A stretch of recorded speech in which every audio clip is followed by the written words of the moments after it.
Penyeberangan angkutan arus mudik Lebaran 1446 Hijriah dari Pelabuhan Gresik menuju Pulau Bawean terancam cuaca buruk. Sedangkan penyeberangan Gresik Bawean hanya dilayani kapal dengan spesifikasi kecil, yakni untuk ombak 2 meter.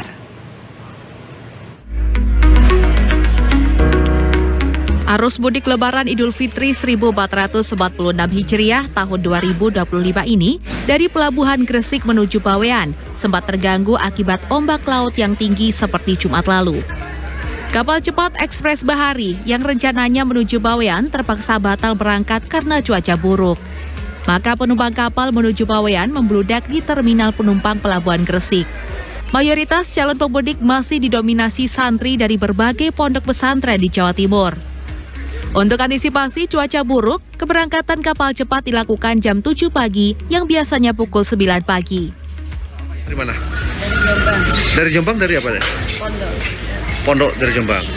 Ini rombongan apa ini? Merangkap ini? Mau pulang, ya liburan Ramadan. Ya kemarin karena ada cuaca kurang baik, jadi hari ini diberangkatkan dan rencananya nanti akan tolak dari Bawean ke Gresik lagi.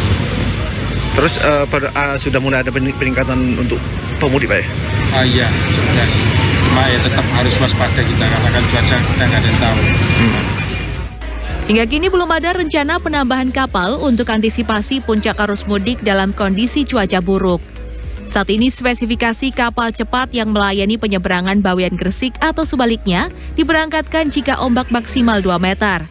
Sedangkan ombak di Laut Bawean masih berada di atas 2 meter.